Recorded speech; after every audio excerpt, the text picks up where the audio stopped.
That's all right, okay. All right. Good evening, Detective Lewis. I'd like to begin by having you turn to the jury and introduce yourself. Hello, I'm Detective Lewis, Cameron Lewis.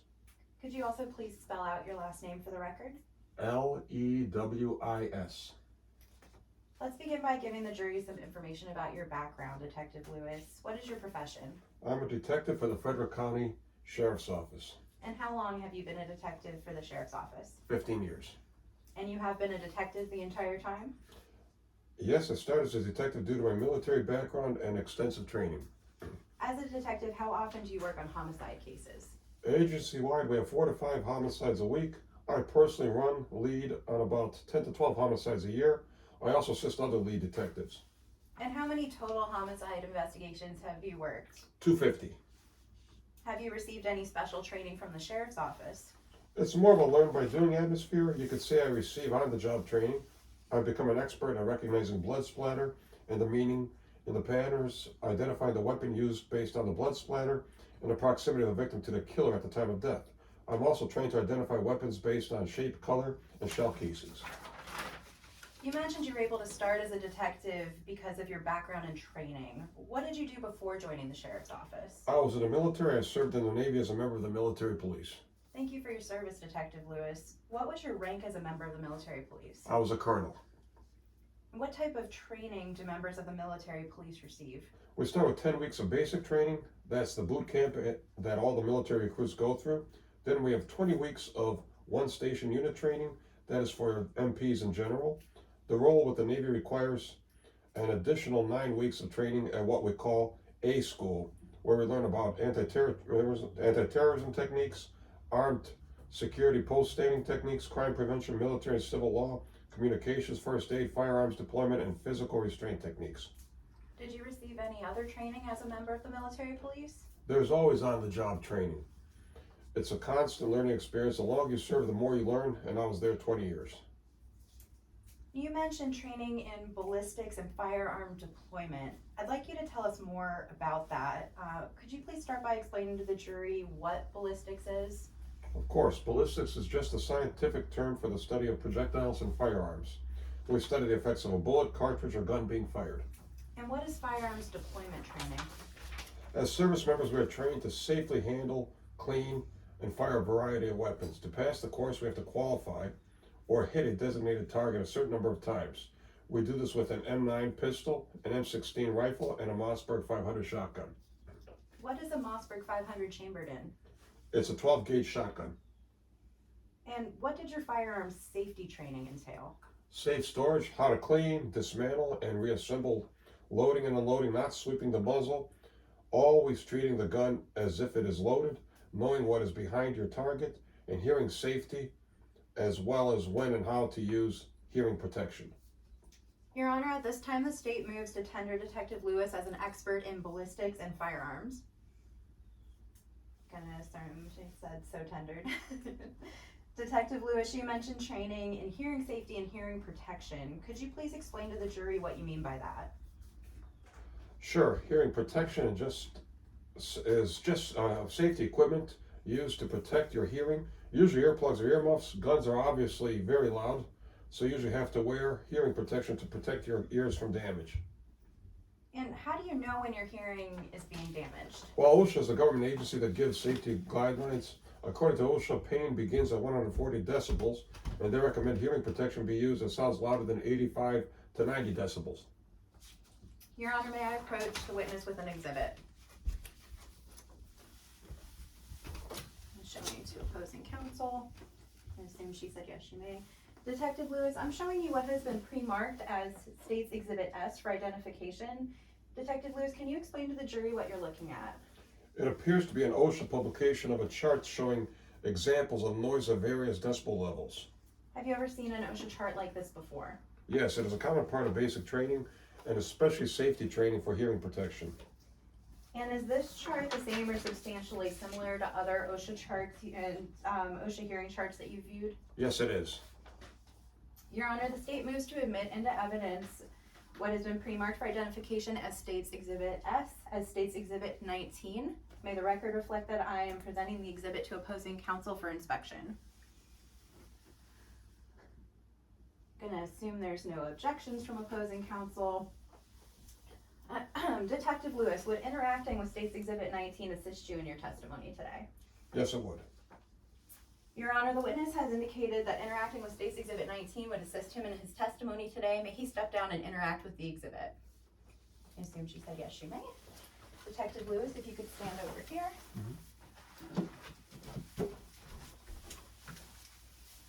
Oh, Jesus. I'm sorry, you're kind of in the corner. It's awkward. Okay. Detective Lewis, I'm going to hand you this red marker. Detective Lewis, earlier you said hearing protection should be used for anything that's above 90 decibels. Would you please draw a line across the chart where it reads 90 decibels?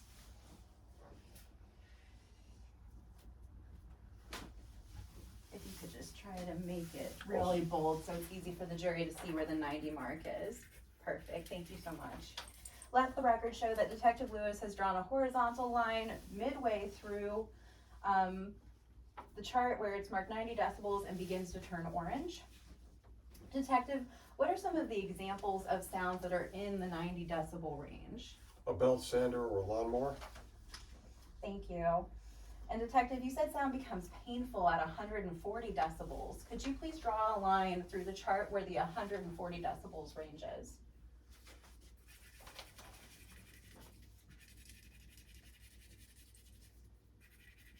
May the record reflect that Detective Lewis has drawn a horizontal line at the 140 mark where the chart begins to turn red. Detective Lewis, what sounds are given as examples at the 140 mark? It rates a jet engine and a gunshot as also being 140 decibels. And what are some other things that are quieter than a gunshot? Just read off the chart and point to each. A cafeteria full of school children is at 80 decibels. A bulldozer is 100. A jackhammer is 102. A chainsaw is 110 decibels. And a snowmobile is 120 decibels. Thank you, Detective Lewis. You can return to your seat at the stand.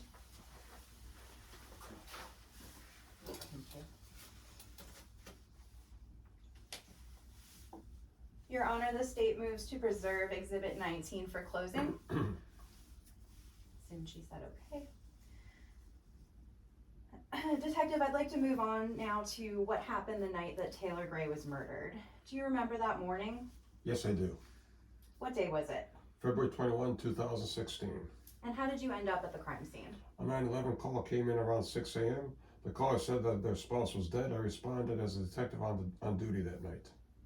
Where did you respond to? The defendant's home. Where is that located? Westchester, Alexandria, Frederick County. And what happened when you arrived? The front door was open when I arrived. I entered and began clearing rooms. The kitchen and living room were empty. The defendant and her daughter were in the first bedroom on the left. Did you make any observations when you first entered the home? Yes, she was covered in blood. What happened next? My partner and I told him to stay put until we cleared the rest of the house. I then went to the second bedroom on the left, where a man was asleep in bed. I later found out that the man was the defendant's brother, Greg Moore. What happened when you entered that room? We announced ourselves, but Mr. Moore didn't stir. I had to nudge him with my forearm, and he finally woke up and seemed confused. There were also two spent shell casings on his nightstand. Your Honor, permission to publish Exhibit F already in evidence to the jury. I'm gonna assume permission was given. The shell casings to the jury. Are these the shells from the nightstand, Detective Lewis? Yes, they are. Thank you. What's the significance of these shells? There is none. Sometimes Mr. Moore and the defendant go hunting. That is what the shells are from. They aren't connected to the murder. Did you find a gun in Mr. Moore's room? No, we didn't. We asked about the shells and the gun during our interview with Mr. Moore at the station. The defendant and the victim kept the gun in a storage unit so their daughter wouldn't be near it. And what did you do after waking Mr. Moore? I proceeded to the last room at the end of the hall on the right. This was the master bedroom. What did you see in the master bedroom? Taylor Gray was lying face down in a pool of blood on the left side of the bed. Did anything about Taylor's body stand out to you? Yes, it looked to me that a shotgun had been used. There was a jagged entrance wound at the back right side of his head, just above the neck. And what did you do after clearing that last room that Taylor's body was in? I called a medical examiner and I instructed the crime scene unit and other officers to begin processing the scene. Then I returned to Blake Gray to ask her what happened. Do you see the person you interviewed that morning who's known to you as Blake Gray in the courtroom today? Yes, I do. Would you please point to them and identify an article of their clothing? She's over there wearing An invisible suit. wool suit. Yeah. When you returned to ask Blake Gray what happened, what did you learn? Not much. She was confused and said she didn't know what happened because she slept through the whole thing. Her sweatshirt and what appeared to be had what appeared to be blood and brain matter on it. Did you speak to the defendant's brother or daughter at the scene? My partner Alex Langley interviewed her brother at the scene. I got permission to speak with her daughter briefly once we got to the station, but she didn't see much and wasn't able to offer anything helpful other than she heard a noise and briefly saw a person she couldn't identify near the front door. What happened next? Blake Gray and her brother agreed to go to the station. We bagged their hands for gunshot residue testing before transporting them and placed them in each separate interview rooms once we arrived. Okay, let's talk about what happened once you were at the station with the defendant. Did you collect any evidence from her? Yes. She removed a bloody sweatshirt at the station, and an on-site analyst conducted a gunshot residue test. Who interviewed her at the station? My partner and I interviewed her together, but only one of us asked questions. And what happened at that interview at the station? She said Taylor's ex, Devin, had a boyfriend who just got out of jail. The boyfriend was upset with Taylor for how he was treating Devin. I questioned her for almost an hour without any real leads or indication of motive, but it was extremely odd for a spouse to be shot in bed next to someone and claim they heard nothing. In the 250 cases you've worked on, Detective, how common is it for someone to sleep through a gunshot going off in the same room? I don't remember it ever happening before. I'd like to ask you a little more about the interviews at the station. Detective Lewis, who conducted the interview with the defendant's brother at the station? My partner and I were together, just as we were with the defendant. And did you learn anything during the second interview with Craig Moore? I asked Moore bluntly if he killed Taylor, and he denied it. According to Moore, they all watched movies and played card games that night. He went to bed around midnight, but Blake and Taylor stayed up. Next thing he knew, he woke up to the police in his room. Let's talk about what happened after you interviewed the defendant and her brother. What was the very next thing you did? I immediately went to Devin Gray's home to investigate what the defendant told me about Devin Gray's boyfriend. When was this? About 9 a.m., approximately 3 hours after the 9/11 call. And what did you find at Devin Gray's home? Nothing. Devin was asleep with her new boyfriend, Aiden, when I arrived. They were both asleep and had been home since 4 a.m. There was no indication that either was involved. What happened after you interviewed Devin Gray and her boyfriend? I returned to the station and released the defendant and her brother. Why did you release them? We had cleared Craig Moore of suspicion. Blake Gray's story didn't make sense, but we didn't have a clear motive at the time and had to let her go. And what happened after you released them? I took them and the defendant's daughter back to their home to get some clothes and personal items because they wouldn't be allowed to stay there until the scene was completely processed. While we were in the home, I also asked if we had permission to open the storage unit Craig Moore told us about. Were you given permission? Yes, Craig Moore got the key and accompanied me to the storage unit. And what did you see when you got to the unit? I asked Mr. Moore to wait at the door while I went into the unit. I went to the spot where he indicated the gun would be, on top of a pile of hunting gear. The gear was there but no gun. My partner and I searched the entire unit, but there was no gun inside. Was a gun ever recovered? Yes. On April 18, 2017, Devin Gray contacted me about something she found in a storage unit that she shared with the victim. I met Devin Gray at the storage lot. It turned out to be the same unit Craig Moore had taken me to back in February 2016. When I entered the unit, the gun was now on top of the hunting gear. And what type of gun was it? A 12-gauge shotgun. How much time had passed since the night of the murder? About 14 months. And did you question Devin Gray about the gun? Yes, and about why she still shared a storage unit with the victim. What did you learn? She denied ever having seen the gun before. They apparently still shared the unit as a way of exchanging things their daughter needed without having to talk to each other. While we're talking about the gun, I want to circle back to something you mentioned earlier. You said the defendant and her brother's hands were bagged for a GSR test. What is a GSR test? GSR stands for gunshot residue. In short, when a person pulls the trigger on a gun, this causes the firing pin to strike a primer located at the base of the cartridge. The primer strike in turn sparks a chemical reaction inside the cartridge that ignites the gunpowder, and the resulting explosion propels the bullet out of the barrel of the gun. The GSR test detects the presence of these distinctive chemicals, which indicates that the person, 1, recently fired a firearm, 2, was in very close proximity to the gun when it was fired, or 3, came into direct physical contact with the person who did fire it. Your Honor, permission to publish Exhibit C already in evidence to the jury. I assume granted, and we'll pretend this is up on a screen. Okay. So I'm actually gonna give it to you so you can see it. Do you recognize this report, Detective Lewis? Yes, it's a forensic lab report from Frederick County. It's the report discussing the results from the GSR test in this case. And what were the results of the GSR test in this case? Both the defendant and her brother were negative for GSR particles. Would you please read the disclaimer at the top of the report? A positive GSR test result from scanning electronic microscopy (SEM) testing does not necessarily mean that a subject has fired a gun. Even if the fused particles of barium, antimony, and lead are found, they could have come from other materials such as brake pads or fireworks, or they could be the result of a contaminated sample. Similarly, a negative GSR test result does not necessarily mean that a subject has not fired a gun. GSR particles can be washed away, wiped away, or the subject could have been wearing gloves. And Detective Lewis, do different guns produce different amounts of GSR? Yes, long guns like rifles and shotguns tend to leave less GSR on shooters than handguns do. Why is that? The majority of residue comes from the end of the barrel, where the projectile explodes out from. On a long gun, the end of the barrel is further away than from the shooter's hands. Did your investigation reveal anything else?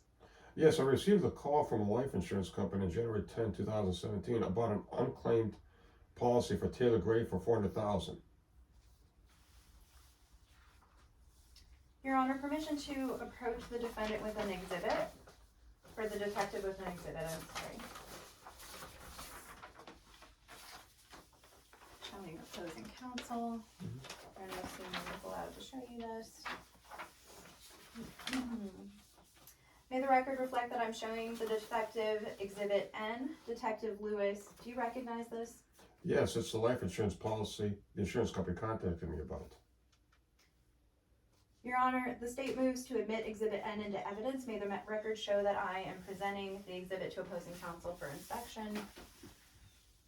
We assume we have no objections and that it was admitted. Detective Lewis, what was the significance of finding this policy? It is a clear motive. The D is listed as the sole beneficiary, but she never mentioned the policy to us. I also discovered that the defendant had significant debt the victim never knew about. How much debt did the defendant have? Almost exactly $400,000. Your Honor, a moment to confer.